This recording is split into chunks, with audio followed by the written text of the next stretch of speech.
Este es un mensaje del pastor John MacArthur, traducido y predicado en español para el mundo de habla hispana. Esta mañana llegamos a un tipo de introducción breve, una mirada a la primera sección, versículos 10 al 13. Permítame leérsela. Por lo demás, hermanos míos, fortaleceos en el Señor y en el poder de su fuerza. Vestíos de toda la armadura de Dios, para que podáis estar firmes contra las acechanzas del diablo. Porque no tenemos lucha contra sangre y carne, sino contra principados, contra potestades, contra los gobernadores de las tinieblas de este siglo, contra huestes espirituales de maldad en las regiones celestes. Por tanto, tomad toda la armadura de Dios, para que podáis resistir en el día malo, y habiendo acabado todo, estar firmes. Ahora, hasta ahí vamos a llegar en esta mañana. No vamos a agotar todo lo que hay en esos versículos, pero estaremos regresando a ellos la próxima vez cuando estudiemos esto y en las próximas sesiones. Entonces la vamos a ver a manera de panorama y vamos a concentrarnos en algunas cosas clave. Pero permítame recordarle brevemente el contexto al comenzar. En este libro, Pablo nos ha presentado las grandes realidades de estar en Cristo, lo que significa ser un creyente, lo que significa pertenecer a Dios, lo que significa tener al Espíritu de Dios morando en nosotros, lo que significa ser adoptados en la familia de Dios, lo que significa estar en Él, la posición del creyente, quién es Él en Cristo, quién es ella en Cristo, en dónde estamos, nuestra identidad, una definición de quién somos debido a Jesucristo. Y hemos visto en los primeros 3 capítulos esta gran sección de verdad posicional, quiénes somos en Cristo. Vimos las grandes realidades de que somos bendecidos con toda bendición espiritual en los lugares celestiales, que se nos ha dado adopción y amor y predestinación y perdón, e iluminación y conocimiento y entendimiento y poder. Hemos sido sacados del dominio de Satanás y colocados en el reino de Cristo. Hemos sido destinados para hacer buenas obras que Dios ha ordenado de antemano. Hemos sido movidos, por así decirlo, del estilo de vida del mundo. Y hemos sido metidos a un nuevo dominio, una unión con Dios, una unión con Cristo, una unión con el Espíritu, una unión con el resto de los creyentes. Nuestras actitudes cambian, pensamos diferente, sentimos diferente, hablamos diferente, actuamos diferente, y todas estas cosas son identificadas como las marcas de un creyente en los primeros 3 capítulos en el libro de Efesios. Y todo esto según el propósito tremendo de Dios en el misterio de la Iglesia, conforme nos ha hecho uno en Jesucristo, y nos ha llenado de poder de resurrección.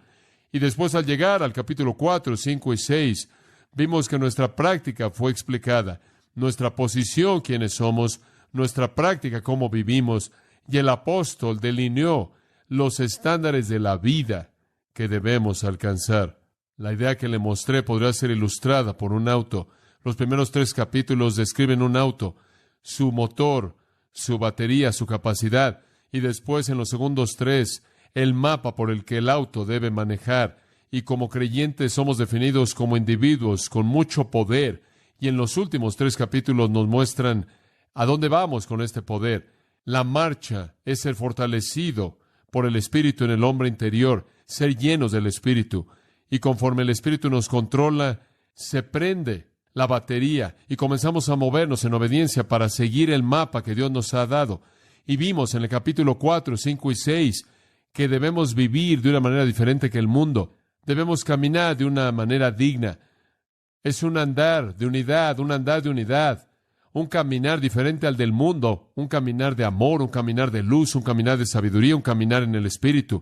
Nuestras relaciones son diferentes, nuestras canciones son diferentes, nuestros matrimonios son diferentes, nuestras familias son diferentes, nuestras situaciones de empleo son diferentes. Todas estas cosas son únicas, son principios mediante los cuales el creyente debe operar en el mundo. Ahora, pensamos de esta manera, en resumen, tiene todos los recursos, todo el poder, tiene todos los principios para vivir la vida cristiana. Solo hay una cosa que necesita saber: a pesar de todo el poder de resurrección, a pesar de todas las verdades que usted necesita saber que están disponibles a su alcance, no será fácil. Y esta es la manera en la que Pablo quiere terminar su carta. No se atreva a tomar a la ligera nada de lo que tiene. Debido a que usted sabe cómo operar, no quiere decir que lo va a hacer. Debido a que usted sabe cómo conducirse, cómo conducir su familia, no quiere decir que lo va a cumplir. Debido a que usted conoce las verdades acerca de la resurrección y del poder disponible, no quiere decir que lo va a aplicar necesariamente. Debido a que usted sabe lo que Dios enseña acerca del matrimonio, no es garantía de que usted lo va a haber cumplido. Aunque el poder está ahí, los principios están ahí, algo más está ahí y es el enemigo, el adversario que quiere resistir cualquier cosa buena que Dios busca hacer. El enemigo va a estar así para estorbar el propósito divino en su vida. Y entonces cuando llega a definir la vida cristiana, el mejor término es simplemente batalla. Batalla. Eso es lo que Pablo usa para hablar en este pasaje. El hecho de que al final de su vida él dijo, he peleado la buena batalla. En su ministerio él dijo, no peleo como el que golpea el aire. A Timoteo le dijo, sé un soldado que soporta las aflicciones. De manera repetida en las Escrituras, la vida cristiana es vista como una batalla. Cuando Jesús comenzó su ministerio, el enfoque inicial de su ministerio fue una guerra con Satanás, un conflicto con Satanás después de 40 días de ayuno, en el cual Satanás se acercó a él y lo tentó sutilmente 3 veces, y la manera en la que su ministerio terminó fue de la misma manera en la que Satanás comenzó a sitiarlo, en el huerto de Getsemaní, y él comenzó a sudar grandes gotas de sangre.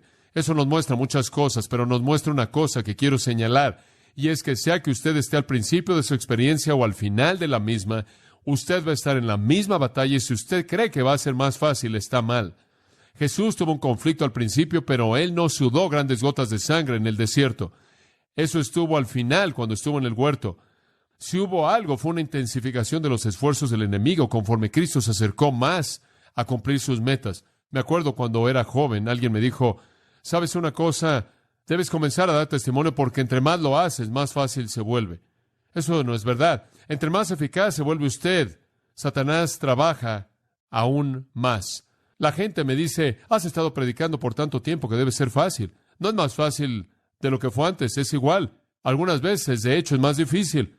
Le podría sorprender saber que Satanás quiere estorbarme como pueda de predicar. Peleo ahora más para tener tiempo para estudiar de lo que jamás peleé en mi vida. Digo, es temprano por la mañana, tarde por la noche, y estoy haciendo lo que puedo porque hay tantas cosas que Satanás quiere que haga para atacar la prioridad de enseñar la palabra de Dios. Y después me golpea, usted sabe, a veces me canso. Me desperté esta mañana y me quedé viendo al techo y el primer pensamiento que vino a mi mente fue, oh, no, es domingo, tengo que volver a predicar. Es la verdad, quería quedarme dormido. Y pensé, oh, si tan solo estuviera enfermo, no muy enfermo, nada más lo suficiente para no predicar, pero no lo suficientemente enfermo como para no poder salir a algún lugar o ir a jugar golf. Y después tuve este pequeño tiempo de oración y dije, Señor, esto no es el nuevo yo, este es el pecado que está en mí. Y ya para cuando corregí mi pensamiento y desayuné, no podía esperar a salir de la puerta para llegar aquí, pero no es más fácil porque es siempre una guerra. Y siempre usted tiene un cierto sentido de cansancio que va de la mano con un gran sentido de logro, porque entre más pelea usted la batalla, mayor es el número de victorias, ¿verdad? Y entre mayor es el número de victorias, mayor es la confianza que usted tiene en Dios. Y entre más sabe usted que Dios lo va a sacar adelante, es más emocionante conforme ve usted el poder de Dios en operación. ¿Puedo entender lo que significa en Apocalipsis cuando dice que los santos mueren y dice que descansa de todas sus labores? ¿Puedo entender lo que significa en Apocalipsis cuando los santos mueren y dice que reposan de todas sus labores? Pienso en el cielo en esos términos algunas veces, pero quiero que sepa que mientras que esté aquí, la batalla está ahí y quiero estar en medio de la batalla.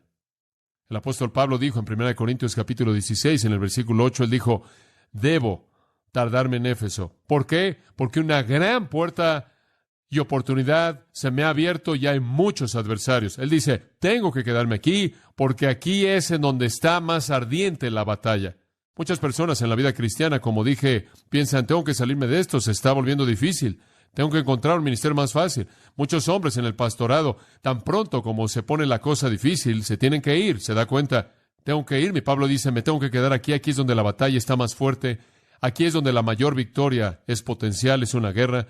Me gusta lo que el tío Bob Robinson dijo.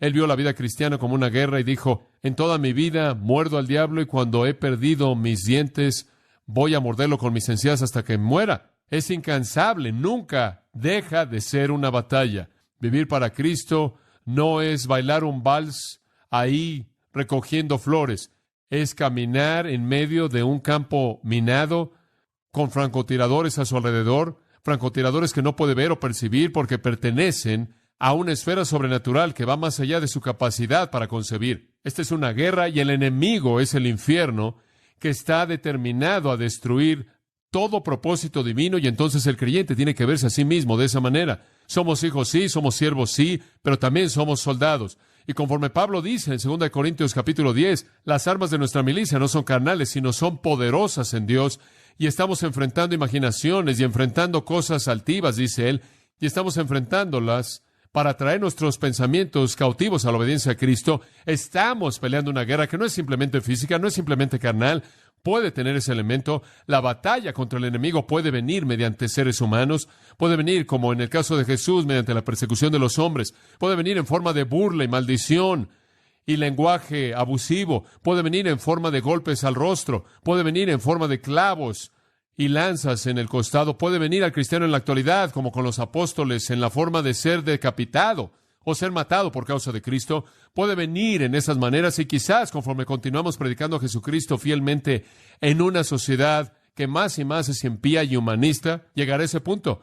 Pero más allá de lo físico, más allá del odio y la persecución que vemos por parte de personas, hay un dominio de seres espirituales que están en guerra con el creyente y simplemente usan el mundo físico como un medio para alcanzar sus fines. No es tanto que los hombres odian a Cristo, como que Satanás odia a Cristo y usa a hombres como sus instrumentos. Él es la fuerza que está detrás de la batalla. Y entonces enfrentamos un enemigo que es tan fuerte y tan inteligente y tan engañoso y tan sutil, que si vamos a llegar a cumplir el potencial de nuestra posición, si vamos a llegar a vivir en práctica lo que somos en posición, si vamos a llegar a conocer la plenitud de la vida cristiana, debemos escuchar lo que Pablo dice al final de este libro. No podemos ser tan necios como para pensar que ahora que tenemos toda esta información, podemos salir corriendo y vamos a hacer lo que debemos ser. Vamos a enfrentar toda oposición en el primer paso que demos, y a lo largo del proceso, mientras que nos esforcemos por vivir en el reino de Dios en los términos de Dios, porque Satanás va a hacer su mejor esfuerzo por oponerse a nosotros. Y entonces, conforme vemos los versículos 10 al 13, permítame compartir 5 cosas con usted: la preparación, la armadura, el enemigo, la batalla, la victoria. Y esta es una introducción breve en esta mañana. Vamos a entrar a los detalles la próxima vez. En primer lugar, la preparación. Y por cierto, esto es elemental. Usted no debe comenzar la batalla cuando no está preparado. Usted no debe, en cierta manera, andar ahí, no alerta, y de pronto a la mitad es derrotado antes de que despierte y se dé cuenta de que está en guerra. Entonces, la preparación viene primero, y esta es la palabra de Pablo en el versículo 10. Por lo demás, y él dice eso porque es el último en sus temas primordiales en el libro. Hermanos míos, usa ese término porque él quiere identificarse con ellos en la lucha. Fortaleceos en el Señor y en el poder de su fuerza. Como un principio general al vivir, dependan de la fortaleza de Dios. Eso es lo que él está diciendo. Como un estilo de vida, hermanos míos, dependan de la fortaleza de Dios. Notará 2 veces que él usa la palabra en el Señor y en el poder de su fuerza, y esa es una realidad cardinal en el libro de Efesios. Estamos en Cristo, somos uno con Él, su vida es nuestra vida, su poder es nuestro poder, su verdad es nuestra verdad, somos uno con Cristo en Él, y entonces es en Cristo que somos fuertes, es en Cristo que su poder se vuelve nuestro poder. Y por cierto, no importa qué tan fuerte sea nuestro enemigo, y veremos qué tan fuerte es en un momento, su fortaleza es superior. No puedo evitar el pensar en la iglesia en Filadelfia en Apocalipsis capítulo 3, y habla de esta iglesia como una buena iglesia. De hecho, es una de las 2 de las 7 iglesias a la que no se le da ninguna condenación. Esta fue una comunidad justa de fe, y nuestro Señor les dice, tendrán una puerta abierta frente a ustedes. Esta fue una iglesia que estaba alcanzando a otros, una iglesia que fue bendecida por Dios, y después en el versículo 8 dice, y tienen un poco de fortaleza. Y sabe lo que es hermoso acerca de eso, es el hecho de que aún un poco de fortaleza preserva la iglesia. Dios es mucho más poderoso que Satanás, al grado que un poco de la fortaleza de Dios es suficiente para vencer a todos los enemigos. ¿Se da cuenta? Mayor es el que esté en vosotros que el que esté en el mundo. Y tan infinitamente mayor que la cantidad más pequeña de poder divino puede vencer a la cantidad más grande del poder del infierno y del enemigo, y entonces la fortaleza es nuestra en el Señor. En Filipenses 4:13, Pablo dice, todo lo puedo en Cristo que me fortalece. De nuevo, el recurso es nuestro. Amados, yo creo que tenemos ese recurso. Negar eso, para mí, es negar una realidad fundamental básica de la vida cristiana. Por no decir nada de ir en contra del pensamiento de Pablo y Efesios capítulo 6. Yo creo que en la cruz Jesucristo dio un golpe mortal a Satanás, como ha registrado en Hebreos 2:14, lo destruyó aquel que tenía el poder de la muerte. Yo creo que todo lo que tenemos que hacer es entrar en esa victoria. Escuche, si Cristo derrotó a Satanás en la cruz y yo estaba en Cristo, entonces yo derroté a Satanás en esa misma cruz. Y así como Satanás ahora está sujeto a Cristo, así también Satanás está sujeto a mí. Así como Él está bajo sus pies, como dice Romanos, Él está bajo mis pies. Yo creo que es un enemigo derrotado. Yo creo que Él no puede reclamar de manera justa a un creyente. Romanos 8 dice, ¿quién acusará a los escogidos de Dios? Debido a que Dios es el que justifica, y si Dios me ha declarado justo, y si Dios ha ganado la batalla, y si Dios tiene la victoria en Jesucristo, entonces esa victoria es mía, y Satanás no tiene poder para resistir el recurso de resurrección que mora en la vida de todo creyente. El punto es este: estamos en una guerra, pero no hay razón por la que perdamos y no hay razón para temer. El recurso divino nos pertenece. Timoteo, como un joven en el ministerio, había llegado a temer. Había sido sitiado por los deseos pecaminosos que rodean a los jóvenes. Él había sido rodeado por personas que estaban hablándole falsa doctrina y eran muy fuertes en lo que estaban haciendo. Él estaba siendo inundado por su propia timidez, de tal manera que literalmente se avergonzó del testimonio de Jesucristo. Él se avergonzó de su compañero en el Evangelio, el amado apóstol Pablo, quien lo había discipulado, y en medio de estos sentimientos terribles de timidez, de temor, de una falta de amor, vergüenza, deseos pecaminosos y todas estas cosas, el apóstol Pablo lo llama en 2 Timoteo 2:1 y le dice, esfuérzate en la gracia que es en Cristo Jesús. Timoteo, no hay razón para esto. Tú reclama la fortaleza que es tuya. Y en el capítulo 1 él dijo, Dios no nos ha dado espíritu de cobardía, sino de poder y de amor y de dominio propio. El punto es este: no hay cristiano, no hay momento en su vida en el que necesita sentir que ha perdido la batalla al enemigo. Dios nos ha dado en Cristo el recurso para la victoria. Aquel que es poderoso para hacer todas las cosas mucho más abundantemente, más allá de lo que pedimos o entendemos, según el poder que actúa en nosotros. Ahora, el hecho es que podemos ganar. Sabemos que vamos a ganar la guerra al final porque Cristo nos ha dado la victoria. No hay sentido alguno en el perder las batallas a lo largo del proceso, pero hay algunas cosas que necesitamos saber. En primer lugar, necesitamos tener nuestra fortaleza en el Señor. Y en segundo lugar, tenemos que tener puesta la armadura. Oímos mucho acerca de problemas demoníacos en la actualidad. Los cristianos supuestamente deben estarse preocupando por cómo se libran unos a otros de los demonios. Hay mucho de lo que se llama en la actualidad exorcismo cristiano, que es totalmente opuesto a las Escrituras. No hay palabra de esto en las Escrituras. De hecho, no hay incidente en todas las Escrituras en donde los demonios jamás fueron expulsados de un creyente en ningún momento, en ningún lugar. Cuando Satanás es enfrentado, él es enfrentado en términos de dos cosas. Una, la fortaleza del Señor, y dos, la provisión que Dios ha dado a todo creyente en Cristo. Siempre es así. Los rituales y los exorcismos y todo eso se oponen a las Escrituras. ¿Por qué? No necesitamos eso, porque el recurso está ahí. Eso es lo que quiero que entienda. Está ahí. En Efesios capítulo 1, en el versículo 19, habla del poder hacia nosotros que creemos. ¿Qué tipo de poder?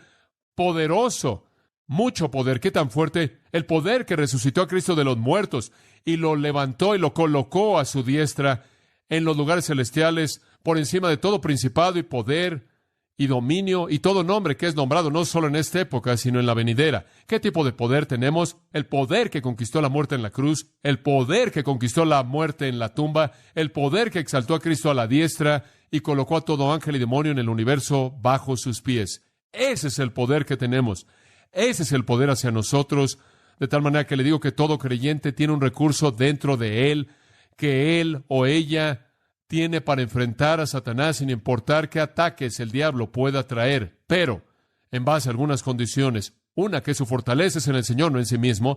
Dos, que él cumpla las condiciones de la armadura, la provisión que Dios ha hecho. Y entonces la preparación, amados, significa que reconocemos que en el Señor el poder está disponible. Colosenses 1:10 dice, para que andéis como es dignos del Señor, para agradarle en todo, dando fruto en toda buena obra y aumentando en el conocimiento de Dios, fortalecidos con todo poder, según su poder glorioso. Tenemos todo poder, toda fuerza, según su poder glorioso. Cristo, quien nos ha librado del poder de las tinieblas y nos ha trasladado al reino de su amado Hijo, nos ha dado este poder. No hay creyente que no pueda enfrentar a Satanás en términos de poder de la resurrección disponible en Cristo. Y recientemente he oído acerca de un cristiano quien supuestamente tiene demonios y no tiene el recurso para deshacerse de ellos, y por eso la gente lo está haciendo por él. Eso no está en las Escrituras. Dentro de todo creyente existe el recurso en el poder de Dios para liberar a ese individuo de cualquier involucramiento satánico de cualquier tipo, sin importar qué tan simple o complejo pueda ser. En 1 Corintios quiero que note la palabra de Pablo en el capítulo 10 y en el versículo 12. Dice esto: así que el que piense que está firme, mire que no caiga. ¿Sabe cuándo es usted vulnerable? Cuando usted no cree que es vulnerable. Cuando usted piensa, tengo toda la información, he dominado el libro de Efesios, inclusive lo he memorizado, tengo toda la información doctrinal, estoy bien, sé qué hacer, tengo los principios. O cuando usted cree que puede enfrentar a Satanás. Yo puedo enfrentar eso. Tengo todo el equipo necesario.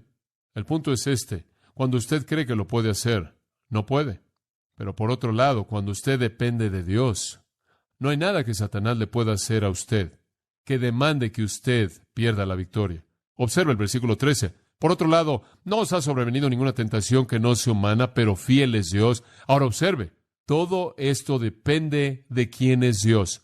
No solo su poder, sino su fidelidad para hacer que ese poder esté disponible. Dios es fiel, quien nos dejará ser tentados más de lo que podéis resistir. Dios nunca va a permitirle a Satanás que ataque la vida de un creyente que sea más de lo que ese creyente puede enfrentar, ¿verdad? Sino que juntamente con la tentación dará también la salida para que podáis soportar. Nunca habrá un momento en esta guerra en la que necesite usted perder. Nunca habrá un momento en el que usted no pueda vencer en Cristo, si usted depende de Él. De hecho, el recurso va a estar más disponible usted cuando usted esté más débil. En 2 Corintios 12:9, Pablo dice, porque cuando soy débil, soy fuerte, porque su poder se perfecciona en mi debilidad. Mientras que usted piense que usted puede enfrentarlo, usted no puede. Cuando usted sabe que no puede y depende de Él, entonces Él puede. Si usted es un vigilante que está cumpliendo con su deber, digamos que usted está protegiendo, usted está esperando que llegue algún ejército enemigo, de pronto el ejército enemigo viene, se acerca a su fuerte, ¿qué hace usted? Usted corre de donde usted ha estado vigilando y llega ahí con su pequeña arma y comienza a pelear contra el enemigo. No, si es inteligente. Los guardias no salen a pelear la guerra, le dicen al comandante. Y entre más rápido aprenda usted eso en la vida cristiana, mejor va a estar usted. Cuando Satanás ataca, no pelee, reporte al comandante. Así como David le dijo a los filisteos, la batalla es del Señor, deje que Él la pelee. Él sabe lo que Él está haciendo, deje que Él sea el que pelea la batalla, y entonces simplemente necesitamos enfrentar la realidad de que el poder está ahí. Efesios 6:10 nos dice que podemos ser fuertes en el Señor y en el poder de su fuerza. No hay razón para sentirse derrotado, no hay razón alguna para pensar que un creyente está tan inundado por Satanás que no puede salirse de ahí. No hay un yugo tan grande que no hay una manera de escapar si él toma los recursos que están disponibles, y son, uno, confianza en el poder de Dios, y después, como veremos en las semanas venideras, vestirse de la armadura es la otra, y debe también ser hecho. Entonces, la preparación. El Espíritu Santo le dijo a Josafat en una ocasión, la batalla no es tuya, sino de Dios. Hombre, qué gran cosa saber esto, porque a mí no me gustaría meterme en esta batalla, la cual es algo que ni siquiera puedo ver, algo espiritual, algo que va más allá de mí. No me gustaría estar en ese tipo de batalla sin que ni siquiera pueda ver al enemigo, saber cómo él operaba. Me da tanto gusto que la batalla le pertenece al Señor, y cuando la tentación viene, Satanás envía sus confusiones. Entonces yo le reporto al comandante en jefe, le pido que limpie mi vida y me haga un instrumento tan justo como él pueda hacerlo, y en esa justicia puedo permanecer sin temor, protegido por él. A partir de ahí nos movemos a la armadura, porque esa es la segunda manera en la que tenemos que enfrentar al enemigo. Versículo 11, vestíos de toda la armadura de Dios. Vamos a detenernos ahí. Vamos a entrar a eso a detalle, pero el creyente necesita saber que tiene que tener la armadura. No ayuda de nada a menos de que usted se ponga la armadura. Usted podría tener a personas sentadas confrontando a los demonios hasta que están azules en el rostro, y no va a servir de nada hasta que se pongan la armadura. Y si la armadura la trae puesta, usted no necesita a todas esas personas haciendo eso, porque la dependencia del poder de Dios y la obediencia a ponerse la armadura disponible es el único recurso que el creyente necesita. Es la única manera en la que la Biblia jamás enfrenta este problema en términos del individuo. La frase vestíos, por cierto, debido a que en el original significa póngansela de una vez por todas.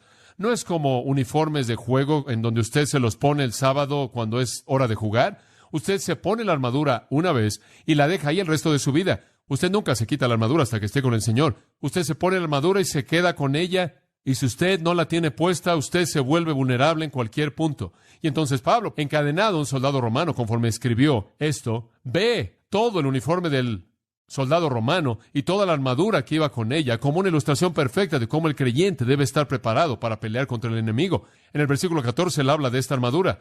Ceñidos vuestros lomos con la verdad, y puesta la coraza de la justicia, y el calzado de la preparación del evangelio de la paz, con el escudo de la fe, el casco de la salvación y la espada del Espíritu, que es la palabra de Dios. Vamos a entrar a detalle en estos pensamientos fabulosos en las próximas semanas, pero esta es la necesidad básica del creyente. Dependa del Señor y póngase la armadura y déjese la puesta. Y esa es la razón por la que le estoy diciendo. Somos tantas veces tan ingenuos porque pensamos que debido a que tenemos todos los hechos, estamos bien. Necesitamos tener la armadura. La armadura va más allá de los hechos a la respuesta de una vida justa. Vamos a ver eso. Si usted quiere ganar en la vida cristiana, póngase la armadura, corrija su vida, enderece su vida, porque va a ser una batalla hasta el día que usted muera. Eso nos lleva, en tercer lugar, al enemigo. Versículo 11. Para que podáis estar firmes contra las acechanzas del diablo. En otras palabras, sabemos que tenemos el poder del Señor y su fuerza. Nos vestimos de la armadura. Estamos listos, obedientes con nuestra armadura, dependiendo del poder divino, y podemos estar firmes contra las acechanzas del diablo. Siempre el creyente debe estar firme porque Satanás lo va a atacar. Usted no necesita ir a buscar al diablo. Siempre me preocupo por personas que se meten a situaciones y comienzan a confrontar a demonios y a mandarle a demonios y a hablarle a demonios porque realmente está entrando en un área en donde no tiene información. Usted simplemente quédese por un tiempo y van a estar ahí, y usted realmente no tiene que involucrarse con ellos. Usted enfrenta con el poder de Dios y usted enfrenta con la armadura que tiene, y Dios mediante eso se va a encargar del enemigo. Usted esté firme. Ahora, nunca se nos dice en la Biblia que debemos atacar al diablo tampoco. Simplemente se nos dice que debemos resistirlo y que él huirá. Esté firme, sea fiel. Eso es lo que dice él ahí. ¿Quién es el enemigo? Es fácil verlo, el diablo. La gente dice, oh, no hay diablo. El diablo es simplemente un disfraz de Halloween que tiene una cola con una punta al final y dos pequeños cuernos y un trinche. Eso no es lo que la Biblia dice. La Biblia nos dice que hay un diablo real y que no es nadie más que Lucifer, el ángel más grande. Lea Isaías 14, Ezequiel 28, habla de este ángel. El querubín ungido, el que brillaba con todas las joyas del cielo, el ser más elevado que jamás Dios hizo. Este ser angélico ungido quería ser como Dios, y en el pecado del orgullo él fue expulsado del cielo, y Apocalipsis 12 dice que como un gran dragón él cayó, y con su cola él arrastró a un tercio de los ángeles con él. Entonces Lucifer, este ángel caído, es el más elevado de los ángeles, guía a una multitud de un tercio de todos los ángeles que Dios jamás creó. Y hay literalmente millones de ellos, y estos entonces se vuelven el enemigo demoníaco. Este es el diablo. Jesús creyó en él. Él habló con él en Mateo 4. Él habló con él en Juan 14, Juan 16 y demás. Los apóstoles creyeron en él. Pablo habló de él. Pedro habló de él. Santiago habló de él. Si usted ve la historia, usted sabe que hay un diablo. Él tentó a Eva en Génesis 3. Él tentó a Cristo en Mateo 4. Él permitió la palabra de Dios en Mateo 4 y se opuso a la obra de Dios en Zacarías 3. Él estorbó al siervo de Dios en 1 Tesalonicenses 2. Y él estorba el evangelio en 2 Corintios 4. Él atrapa al impío en 1 Timoteo 3. Él desea a las naciones en Apocalipsis 16. Él es un ángel de luz en 2 Corintios 11. Él pelea con Miguel en Judas. Él trajo el pecado al mundo en Génesis 3. Él ahora tiene al mundo entero bajo su dominio, 1 Juan 5. Él ha operado a lo largo de toda la historia. Él tiene títulos personales. La Biblia lo llama en Ezequiel 28 el querubín ungido, en Juan 16 el príncipe de este mundo, en Efesios 2 el príncipe de la potestad del aire, en 2 Corintios capítulo 4 él es llamado el Dios de este siglo, y en Lucas 11:15 él es el príncipe de los demonios. 52 veces él es llamado Satanás, lo cual significa adversario. Este es su título más común. 35 veces él es llamado diablo, diabolos, lo cual significa calumniador. Él es llamado la serpiente antigua, el gran dragón, el león rugiente, el maligno. Abadón, Apoleón, tentador, acusador, el espíritu que ahora opera en los hijos de desobediencia. Él es descrito por nuestro Señor en Juan 8:44 como un homicida y como un mentiroso. Él opera de manera abierta y encubierta, mediante doctrinas de demonios y con espíritus engañadores. Él es un pecador en 1 Juan 3:8. Él es un imitador en 2 Corintios 11:13-15. Él es un enemigo formidable en términos de fuerza. Lucifer, caído del cielo, el gobernante de una enorme multitud de seres demoníacos, quienes han existido durante siglos y miles de años desde que cayeron por primera vez y desde que fueron creados inicialmente, han estado aquí durante mucho tiempo, son inteligentes, son sutiles, son invisibles, son astutos, son superhumanos y son nuestro enemigo. Y dice en el versículo 11 que operan en base a las acechanzas del diablo, metodeia, métodos, y la palabra es usada en Efesios 4:14 y es traducida estratagema, mediante la cual esperan para engañarnos. ¿Acerca de qué? Como niños arrojados por todo viento de doctrina. El énfasis es que la estrategia del diablo son mentiras, doctrina falsa, religión falsa, enseñanza falsa. Él es un mentiroso y el padre de mentira. Él es un engañador. Su sistema entero engaña sutilmente, sobrenaturalmente, inteligentemente, poderosamente. Él ha engañado a la humanidad mediante sistemas religiosos falsos. Es increíble cuán sofisticados son. ¿Puede creer que en el Antiguo Testamento Satanás engañó a Israel y lo llevó a adorar a los ídolos para darle la espalda al Dios verdadero? ¿Puede recordar que en el Nuevo Testamento Satanás engañó a Israel para asesinar a su propio Mesías? ¿Puede creer que en el futuro él va a engañar a Israel para que piense que el anticristo es Cristo? Él es un engañador, él es sutil. Su área son las mentiras, las herejías y la doctrina falsa. Él va a mentir acerca de todo, sea de manera simple o sofisticada.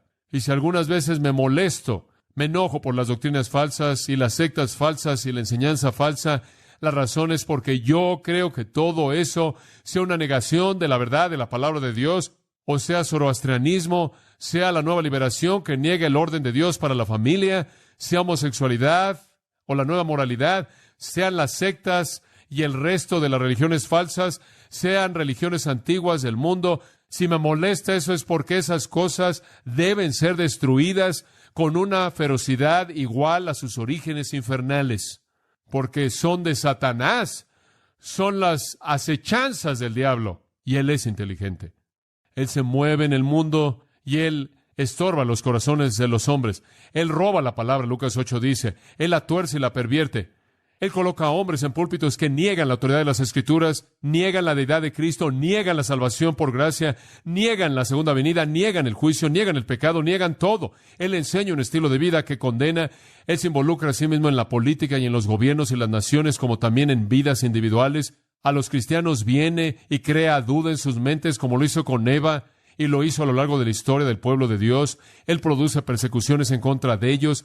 Él estorba su servicio. Él infiltra a la iglesia. Él nos tienta a depender de nosotros mismos, a dudar, a la mentira, a la inmoralidad, a la mundanalidad, al orgullo, al desánimo y más y más y más. Y esto es sutil, realmente es sutil. La gente puede pensar que entre más tiempo es usted cristiano y entre más maduro es usted, más fácil es. No, porque entre más conoce usted, más sutiles son las tentaciones. Y entonces, este es un enemigo muy fuerte, muy poderoso, pero no es solo el diablo. Observe el versículo 12. Porque no tenemos lucha contra sangre y carne. Mantenga esto en mente. Nuestro enemigo no es el sistema, el mundo como lo vemos. Ellos pueden perseguirnos y algún día pueden hacernos lo que le hicieron a Jesús. Juan 15, él dijo, no les sorprenda si los persiguen y los matan y los odian. Me odiaron a mí, me persiguieron a mí, me mataron a mí. ¿No esperarían que ellos trataran a los siervos de manera diferente de lo que trataron a su Señor? Así que no les sorprenda. Pero el enemigo real no es carne y sangre.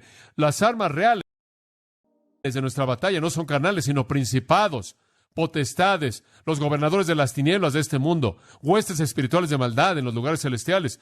Todos estos son términos para describir a demonios. Es un imperio demoníaco el que es el enemigo real con el que luchamos. Y la palabra lucha no está hablando de un simple juego deportivo. En los tiempos romanos, cuando los luchadores entraban al ring para luchar, la idea es que se colocaban dos manos en el cuello del hombre en esta posición y no presionaban únicamente sus hombros, sino su cabeza. La presionaban al suelo. Y si su cabeza estaba en el suelo durante cierto tiempo, moría. Si solo sus hombros tocaban y usted no colocaba su cabeza, él vivía para volver a pelear. Y Satanás lucha con nosotros mediante sus demonios y nosotros con él. Y este es un asunto de vida o muerte. Ellos leen la Biblia, ellos saben cómo va a terminar todo, ellos saben que hay un foso, ellos saben que hay un lugar eterno creado para ellos, y ellos van a hacer todo lo que puedan para estorbar las cosas de Dios, para cambiar eso. Y entonces es una lucha a nivel que no es humano y no es ningún deporte.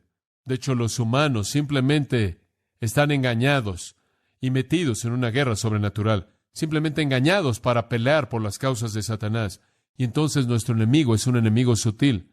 Y sabe una cosa, cuando comienzo a pensar en lo inteligente que él es, y cuando usted ve a personas que quieren meterse en estos asuntos demoníacos, hombre, no saben lo que se está metiendo, usted no lo puede enfrentar. John Walden, un amigo mío, ha investigado tanto las sectas que probablemente es el investigador más prolífico de las sectas en la actualidad, y me envió un reporte y en él discute algo, él explica algo de este asunto, y esto es lo que él dice.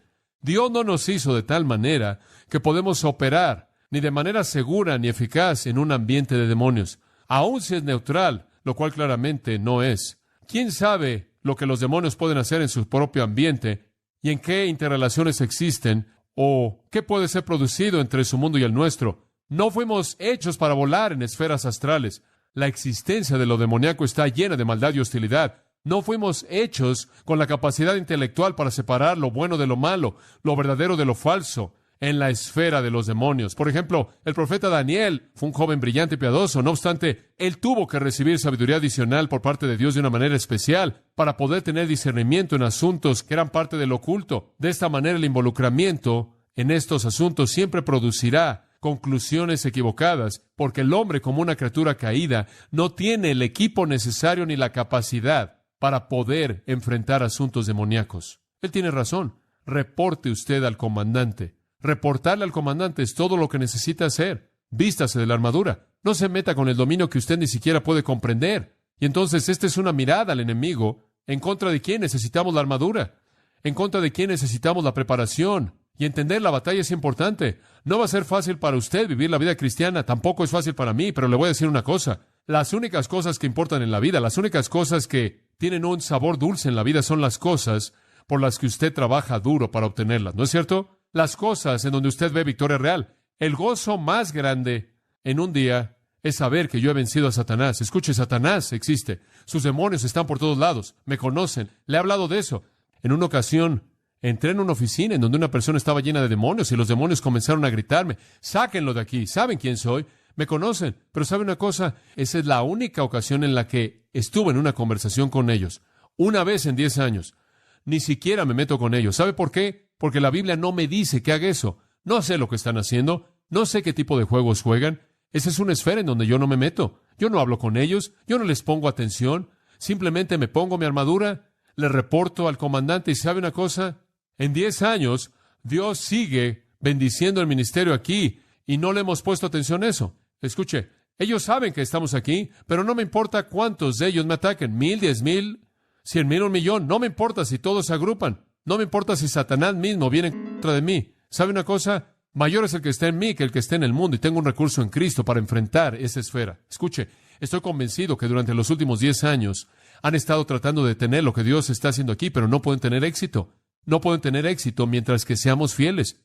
Colocar la fortaleza en donde pertenece en Dios y la humildad para saber que no tenemos fortaleza en nosotros mismos y mantenernos con la armadura puesta, vivir una vida justa. No me importa si todo el infierno viene en contra de nosotros, es impotente, inclusive si tuviéramos un poco de fortaleza como la iglesia en Filadelfia.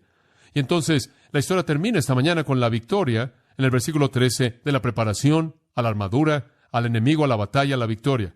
Vestidos pues de toda la armadura de Dios para que podáis resistir en el día malo y habiendo acabado todo, estar firmes. Lo que me encanta ahí es que puede usted estar firme, hay victoria. Si la armadura está puesta y la confianza está en el Señor, no sea sorprendido sin su armadura. Dice usted, bueno, ¿cuándo es el día malo? ¿Quiere saber cuándo es el día malo? Hoy, ayer, mañana, cualquier día. El día malo es el día en el que el mal reina en el mundo, y mientras que Satanás, el príncipe de la potestad del aire, repórtese al comandante, la victoria es de usted, resista al diablo, él huirá de usted. El escritor del himno dijo, ¿soy un soldado de la cruz? Pero esa fue la pregunta equivocada. Sí, todos somos soldados de la cruz. La pregunta es, ¿qué tipo de soldado soy? ¿Gano o pierdo? No hay razón para conocer nada más que la victoria, y con la victoria viene el gozo, la felicidad, el contentamiento y la paz. Ahora, así es como Dios lo planeó, y así es como lo quiere para usted. Oremos. Padre, te damos gracias en esta mañana por la confianza que tenemos para estar con valentía frente al enemigo en el poder de Dios, para continuar dependiendo de ti, con la armadura puesta y dejando que tú pelees la batalla. Oh Dios, que en esta iglesia, nosotros como individuos, toda persona sentada aquí, dependa de tu fortaleza, con la armadura puesta, sabiendo que es una batalla, pero sabiendo que inclusive la batalla es gozosa, porque la victoria es nuestra, diariamente, cada momento conforme dependemos de ti. Que sepamos que el enemigo no puede hacernos nada, mientras que nuestra fortaleza esté en ti y tengamos puesta la armadura. Y Dios, en las próximas semanas, ayúdanos a ver lo que esto significa prácticamente y estar equipados para la batalla, en la que hemos estado, pero que quizás inclusive sea más intensa ahora en estos días en los que vivimos, conforme nos acercamos a la venida de Cristo. Padre, ministra toda vida aquí, en el nombre de Cristo. Amén. Usted ha escuchado a John MacArthur, maestro bíblico de Gracia a Vosotros. Para más información y acceso gratuito a todos los mensajes de John, así como una lista de libros incluyendo la Biblia de estudio, visite la página web en gracia.org. Gracia a Vosotros y el pastor John MacArthur se reservan toda protección y el derecho de autor bajo la ley que esté vigente. La información de derechos de autor está disponible en gracia.org, que incluye instrucciones para limitar la duplicación de este archivo digital. Gracia a Vosotros es una organización sin fines de lucro, dedicada a desarrollar recursos desde las enseñanzas del pastor John MacArthur, las cuales ofrecen la verdad de las Escrituras. Por otra parte, estimado oyente, su apoyo en oración y sus donaciones al ministerio nos ayudan a lograr este propósito para equipar a miles de personas de habla hispana. Si desea hacer una donación u ofrenda, puede hacerlo utilizando su tarjeta Visa, Mastercard, Discovery o American Express. Si vive en Estados Unidos o Puerto Rico, puede llamarnos al 1-866-5-GRACIA.